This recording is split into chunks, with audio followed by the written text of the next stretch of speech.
بسم اللہ الرحمن الرحیم۔ السلام علیکم، میں شکیر ملک آپ کی خدمت میں حاضر ہوں۔ ویسے تو آج جناب خبریں بہت زیادہ ہیں، لیکن جو سب سے بڑی خبر ہے وہ خبر ہے 9 مئی والوں سے متعلق، جنہوں نے یہ سازش کی تھی ان پہ قیامت ٹوٹ پڑی ہے۔ اور جناب اس کے ساتھ ساتھ میاں نواز شریف نے پھر جواب مانگ لیا ہے۔ اب میاں نواز شریف کے یہ بدلے ہوئے تیور جو ہیں وہ کن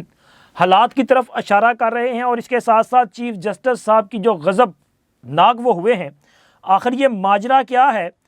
اور کیوں حالات جو ہیں وہ اتنی تیزی سے تبدیل اور گمبھیر ہوتے جا رہے ہیں۔ آج کے یہ تمام موضوعات اس ویلاگ کا حصہ ہوں گے۔ اس سے پہلے کہ تفصیلات آپ کے ساتھ شیئر کی جائیں، آپ دوستوں سے درخواست ہے کہ جنہوں نے ابھی تک ہمارے اس چینل کو سبسکرائب نہیں کیا وہ چینل کو سبسکرائب کر دیں، ویڈیو کو لائک اور شیئر بھی کیا کریں۔ اس کے ساتھ ساتھ کمنٹس باکس میں یہ ضرور بتائیے گا کہ آپ ہمیں کہاں سے دیکھ رہے ہیں، یعنی کہ کس شہر اور کس ملک سے دیکھ رہے ہیں، جبکہ آپ کے سوالات بھی ہمارے لیے بڑے اہم ہیں، وہ ضرور آپ اٹھائیے گا، ہم کوشش کریں گے کہ ان پر رسپونڈ کریں۔ تو جناب علی ویلاگ کا آغاز کرتے ہیں سب سے پہلے سپریم کورٹ کے معاملات سے۔ سپریم کورٹ میں ان دنوں حالات جو ہیں وہ کافی پیچیدہ ہوتے جا رہے ہیں، بلکہ لڑائی جو ہے وہ آدھا پہ آ چکی ہے کہ اب دیکھیں معاملات کس طرف بیٹھتے ہیں، کیونکہ چیف جسٹس صاحب قاضی فائز عیسیٰ صاحب کے جو اقدامات ہیں ان کے خلاف بندیالی ججز جو چند ماہ قبل تک باقاعدہ طور پہ سہولت کاری کر رہے تھے، وہ ججز اب کھل کر سامنے آ چکے ہیں اور انہوں نے قاضی فائز عیسیٰ صاحب کے خلاف ایک محاذ کھڑا کر لیا ہے۔ ججز کمیٹی جو کہ مقدمات کا تعین کرتی ہے کہ ان کی سماعت کے حوالے سے، بینچز کی تشکیل کے حوالے سے، اس کمیٹی کے رکن جسٹس اعجاز الاحسن صاحب، انہوں نے ایک خط تحریر کیا تھا جس میں انہوں نے بینچز کی تشکیل پر اعتراضات اٹھائے، اور انہوں نے یہ تاثر دینے کی کوشش کی کہ چیف جسٹس قاضی فائز عیسیٰ صاحب جو ہیں وہ معاملات کو supreme court practice and procedure bill کی روح کے مطابق نہیں چلا رہے۔ اور اس کے علاوہ آپ کے علم میں ہوگا کہ مظاہر علی اکبر نقوی صاحب نے بھی ایک خط تمام ججز کے نام لکھا ہے۔ اچھا، اس خط میں انہوں نے بھی یہی تاثر دینے کی کوشش کی ہے کہ چیف جسٹس قاضی فائز عیسیٰ اور سینئر جج جسٹس سردار طارق مسعود ان کے خلاف جانبداری کا مظاہرہ کر رہے ہیں، اور ان کے خلاف جو کارروائی چل رہی ہے یعنی کہ سپریم جوڈیشل کونسل میں، اس کو بھی وہ غیر قانونی تصور کرتے ہیں، اور ان کا یہ خیال ہے کہ ان کے خلاف جو کارروائی چل رہی ہے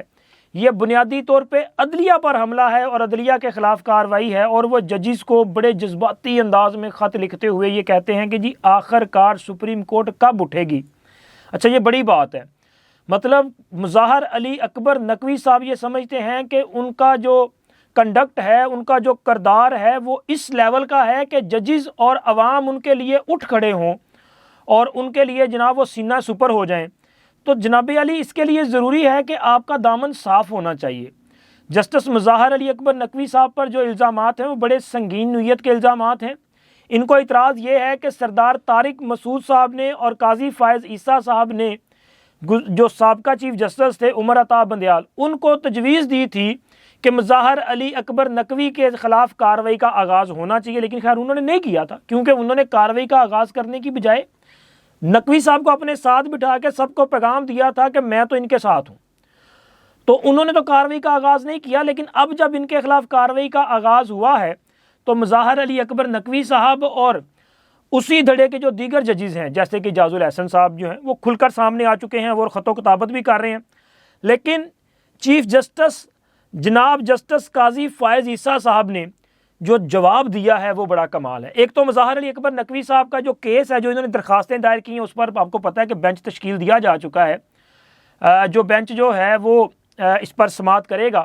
جمعہ کے روز اس پر سماعت ہوگی ان کی درخواستوں پہ، اور اس میں نہ صرف مظاہر علی اکبر نقوی صاحب کی درخواستیں بلکہ اعجاز الاحسن صاحب کے خلاف ایک میاں داؤد کی درخواست ہے، وہ بھی سماعت کے لیے مقرر کر دی گئی ہے۔ اچھا، یہ بینچ جب قائم کیا گیا نا، اس بینچ کے بعد پھڈا شروع ہوا ہے۔ اس بینچ کے بعد انہوں نے باضابطہ طور پہ جو ہے وہ کھل کے لڑائی لڑنے کا فیصلہ کیا ہے، یہ جو دو ججز ہیں، اور انہوں نے خط و کتابت جو ہے وہ شروع کر دی ہے۔ لیکن قاضی فائز عیسیٰ صاحب نے جو رسپونڈ کیا وہ بڑا خوبصورت ہے۔ انہوں نے جو خط لکھا ہے اس میں ایک تو انہوں نے اعجاز الاحسن صاحب کو یہ یاد کرایا ہے کہ جب آپ کا خط آیا تو آپ سے فوری رابطہ کیا گیا، انٹرکام پہ، لیکن آپ اویلیبل نہیں تھے۔ جب آپ کے سٹاف سے پوچھا گیا تو پتہ چلا کہ آپ جمعے کے دن دوپہر کے وقت ہی لاہور کے لیے جا چکے تھے۔ تو انہوں نے کہا کہ جناب ہمیں جو تنخواہ دی جاتی ہے پاکستان کے عوام کے ٹیکسوں سے وہ 6 دن کی تنخواہ ملتی ہے، 4.5 دن کی نہیں ہے، تو لہٰذا آپ پہلے تو اپنا کام پورا کریں۔ اور پھر انہوں نے یہ بھی کہا کہ اگر میں نے یہ مشاورتی عمل جو ہے اس کو نہ کرنا ہوتا تو پھر جس طرح آپ نے ایک اسٹے آرڈر جاری کیا تھا میں اسی کے تحت کام کرتا رہتا، چونکہ میں تو مشاورت پہ یقین رکھتا ہوں، لہٰذا اس لیے میں نے لائیو پروسیڈنگ میں پوری کارروائی بھی چلائی اور لوگوں کو پتہ چلا کہ ہم نے یہ کمیٹی قائم کی ہے، کس طرح سے یہ معاملات چلائے جا رہے ہیں۔ اور اس کے علاوہ انہوں نے آفر کیا کہ ابھی بھی اگر آپ سمجھتے ہیں کہ ہم مشاورت کی جانی چاہیے بینچز کی تشکیل، تو ہم دوبارہ بیٹھنے کے لیے تیار ہیں۔ میں سمجھتا ہوں کہ یہ وہ کہتے ہیں نا بڑے مہذب انداز سے اور بڑا بہترین جواب، یہ بالکل ایسا ہی کام کیا گیا ہے۔ اور اب جسٹس اعجاز الحسن صاحب کو جواب اور مظاہر علی اکبر نقوی صاحب کو جواب، ان کی وہ جو ساری خط و کتابت ہے اس سے یہ دے دیا گیا ہے کہ جناب ان کا معاملہ چونکہ جو سپریم جوڈیشل کونسل میں کارروائی ہے اس کو مزید آگے بڑھاتے ہوئے 14 دسمبر کو یعنی کہ کل ایک بار پھر سپریم جوڈیشل کونسل کا اجلاس طلب کر لیا گیا ہے۔ اسی پہ ساری چیخو پکار مظاہر علی اکبر نقوی صاحب کی نکل رہی ہے کہ جی اے اجلاس کیوں بلایا جا رہا ہے جب کہ میری یہاں درخواستیں موجود ہیں۔ درخواستیں اپنی جگہ پہ سماعت کے لیے مقرر ہیں، دیکھیں سپریم کورٹ کا بینچ اس پہ کیا کا حکم جاری کرتا ہے، لیکن فی الحال تو ذرا جواب دینا ادھر آ کے۔ اور جناب علی دوسرا آپ کے علم میں ہے کہ سائفر کیس کی سماعت اڈیالہ جیل میں جاری ہے، جہاں پہ خصوصی عدالت کے جج نے آج عمران خان اور شاہ محمود قریشی پہ فرد جرم عائد کر دیا ہے۔ یہ آفیشیل سیکرٹ ایکٹ کا مقدمہ ہے اور اس میں وکلا کے ساتھ ساتھ عمران خان اور شاہ محمود قریشی کے فیملی ممبرز اور میڈیا کے افراد کو بھی وہاں پہ جو ہے وہ اس کی پروسیڈنگ دیکھنے کی اجازت ہے، وہ اس میں اب آ کے رپورٹ بھی کر سکتے ہیں۔ تو لہٰذا ایک تو جناب ان کا مسلسل یہ اعتراض ہے کہ یہ اوپن ٹرائل نہیں ہے، یہاں پہ پارٹیشن کر دی گئی ہے، یہاں پہ جو ہے وہ جو قانونی اصول اور ضابطے ہیں ان کو پورا نہیں کیا جا رہا، لیکن خصوصی عدالت کے جج صاحب جیسا کہ میں نے کل آپ کو بتایا تھا کہ وہ فرد جرم تو عائد ہونا ہی ہونا ہے، انہوں نے فرد جرم سے تو انکار کیا ہے، لیکن جج صاحب نے کارروائی آگے بڑھانے کا فیصلہ کر لیا ہے۔ کل سے جو شہادتیں ہیں جو گواہان ہیں ان کو طلب کر دیا گیا ہے، یہ بہت اہم جو ہے وہ ایک پیش رفت ہے۔ فرد جرم عائد ہونے کے بعد اب گواہان جو ہیں ان کی شہادتیں ریکارڈ کی جائیں گی۔ اس سے پہلے آپ کے علم ہے کہ 3 گواہان کی شہادتیں ریکارڈ ہوئی تھی، پھر اس کے بعد اسلام آباد ہائی کورٹ کا فیصلہ آ گیا اور پھر نئے سرے سے کارروائی کا آغاز کرنا پڑا۔ اب دوبارہ یہ شہادتیں ریکارڈ ہوں گی اور اب آپ یہ سمجھ سکتے ہیں کہ اگلے چند روز میں اس میں جو اہم فیصلہ آ سکتا ہے، اور ظاہر ہے اگر یہ اس کا فیصلہ آتا ہے تو اس میں عمران خان اور شاہ محمود قریشی کو سزاؤں کے حوالے سے اس سے پہلے سپریم کورٹ میں بھی یہ بات آ چکی ہے، اسلام آباد ہائی کورٹ کی طرف سے کی جا چکی ہے کہ اس میں سنگین دفعات شامل ہیں اور ان میں ان کو جو ہے عمر قید یا سزائے موت بھی ہو سکتی ہے۔ تو اب دیکھیں کہ جیسے جیسے پروسیڈنگ آگے بڑھے گی ویسے ویسے کیا ڈیتھ سیل کی صفائی شروع ہوتی ہے یا نہیں ہوتی، چونکہ معاملہ تو اسی طرف جانا ہے جناب، آگے بڑھنا ہے۔ اور اس کے علاوہ جناب عمران خان صاحب نے آج جب ان پہ فرد جرم عائد کیا گیا تو انہوں نے ایک تو اس سے انکار کیا کہ نہیں جی میں نے تو کوئی غلط کام نہیں کیا، اور اس کے ساتھ ساتھ عمران خان صاحب نے چونکہ ان کو تقریر کرنے کا بڑا شوق ہے اور بڑی جذباتی تقریریں کرنے کے عادی ہیں، انہوں نے جناب وہاں پہ یہ کہا ہے جج صاحب کو مخاطب کرتے ہوئے کہ میں نے ملکی اور غیر ملکی اسٹیبلشمنٹ کو بے نقاب کیا ہے اور یہ میرا کام جو ہے کیا میں نے یہ کر کے ظلم کیا ہے۔ انہوں نے کہا کہ اگر یہ میرا جرم ہے تو پھر اس کو بھی مطلب میں نے یہ کام اگر کیا تو اس کو بھی جرم کے طور پہ آپ شامل کر لیں۔ اور اسی طرح انہوں نے یہ بھی کہا کہ سیفر کو جنرل باجوہ اور امریکی سفیر ڈونلڈ لو کی سازش ہے۔ انہوں نے کہا کہ ہماری ہی حکومت گرائی گئی اور ہمیں ہی ملزم بنا دیا گیا، یہ کیسے ہو سکتا ہے کہ جس کی حکومت گری ہو وہی ملزم ہو۔ تو سوال یہاں پہ یہ پیدا ہوتا ہے کہ خان صاحب آپ اپنے طور پہ یہ جو باتیں کر رہے ہیں نا، ابھی تک نہ تو یہ ثابت ہو سکتی ہیں اور نہ ہی اس پہ کوئی آپ کے پاس شہادت موجود ہے۔ جن کا آپ نے نام لیا تھا حوصلہ رکھیں، ان کا نام لکھیں اور ان کو شہادت کے لیے ضرور بلائیے گا کہ میرے یہ گواہ ہیں، ان کو بلائیں تاکہ لوگوں کو پتہ تو چلے کہ پروجیکٹ عمران کے لیے کس نے کیا کیا کچھ کیا ہے یار، چونکہ خالی پھر سیفر پہ بات تو نہیں ہوگی، ساری باتیں آئیں گی، کم از کم حقیقت لوگوں کے سامنے آ جائے۔ اور آپ کے اثر میں یہ جو ہماری نوجوان نسل ہے نا، شاید ان کو یہ باتیں سن کے پتہ چلے اور وہ بھی اس اثر سے جو ہے وہ باہر نکل جائیں۔ اور جناب علی اب ہم بات کریں گے میاں نواز شریف صاحب کی، کیونکہ میاں نواز شریف صاحب جو ہیں انہوں نے ایک بار پھر اپنا وہی موقف دہرانا شروع کر دیا ہے، تسلسل کے ساتھ بات کر رہے ہیں۔ آج ایک بار پھر انہوں نے یہ کہا ہے کہ ان کے ساتھ جو کچھ بھی ہوا وہ اس کا کوئی انتقام نہیں چاہتے ماضی میں جو کچھ ہوا، لیکن وہ یہ ضرور چاہتے ہیں کہ حساب ہونا چاہیے کہ کنہوں نے ملک کے ساتھ یہ ظلم کیا۔ انہوں نے کہا میں نے تو کبھی کسی کے خلاف کوئی سازش نہیں کی تھی، وہ نام لے دیا انہوں نے کہا کہ میں نے جنرل باجوہ، جنرل فیض یا جنرل رحیل شریف کے خلاف کبھی کوئی سازش نہیں کی، اور نہ ہی میں نے کوئی ایسا کبھی کام کیا کہ جس سے ملک کو نقصان ہوتا ہو۔ تو آخر میری حکومت کو ختم کر کے یہ جو تباہی مچائی گئی، اس کے ذمہ داروں کا تعین تو ہونا چاہیے، ان سے حساب تو مانگا جانا چاہیے، چونکہ مجھے ایک فرد کو جو سزا ملی اس کی سزا 25 کروڑ عوام نے بھی بھگتی ہے، انہوں نے بھی اس کا خمیازہ ادا کیا ہے۔ تو لہٰذا یہ ساری جو چیزیں ہیں ان کا تعین ہونا ضروری ہے۔ یہ جھوٹے مقدمات تھے، ان میں مجھے بری کیا گیا ہے، لیکن ان میں سے نکلا تو کچھ بھی نہیں ہے۔ ثابت ہوتا ہے کہ اس وقت عدلیہ نے جو میرے بارے میں سسلین مافیا یا گاڈ فادر جیسے الفاظ استعمال کیے، یہ کیا کبھی اس طرح کی باتیں ہوئی تھی کسی سیاستدان کے لیے یا سابق وزیر اعظم کے لیے یا وزیر اعظم کے لیے؟ تو وہ ایک بار پھر یہ باتیں کر رہے ہیں کہ جن لوگوں نے یہ ظلم کیا ہے ان کو کٹہرے میں کھڑا کیا جانا چاہیے، اور الیکشن کے قریب آتے آتے یہ باتیں مزید تیزی پکڑتی جا رہی ہیں۔ یعنی کہ لگ یہ رہا ہے کہ میاں نواز شریف اس معاملے کو اپنا ایک بیانیہ بنا کے عوام میں جائیں گے، اور جہاں پہ وہ اپنی کارکردگی کا ذکر کر رہے ہیں، وہ سی پیک کا ذکر کر رہے ہیں، وہ لوڈ شیڈنگ کے خاتمے کا ذکر کر رہے ہیں، وہ دہشت گردی کو ختم کرنے کا ذکر کر رہے ہیں، وہ ساتھ میں یہ سوال بھی اٹھا رہے ہیں کہ جب ہم نے یہ سب کچھ کیا تھا تو ہمارے خلاف جنہوں نے سازش کی، جن کی وجہ سے پاکستان جو ہے وہ اتنی ذبوحالی کا شکار ہوا، ان کے خلاف کارروائی بھی ہونی چاہیے۔ تو مجھے لگ رہا ہے کہ میاں نواز شریف کا یہ جو بیانیہ ہے یہ آنے والے دنوں میں آپ کو ایک اسٹرانگ بیانیے میں کنورٹ ہوتا ہوا دکھائی دے گا۔ اور اب جناب بات ہم کریں گے 9 مئی والوں پہ جو غضب جو ڈھا دیا گیا ہے، معاملہ ہے فوجی عدالتیں، یعنی کہ جو فوجی عدالتیں ہیں ان میں سویلینز کے ٹرائل کا۔ تو اس حوالے سے آج سپریم کورٹ کے 6 رکنی بینچ نے 5-1 سے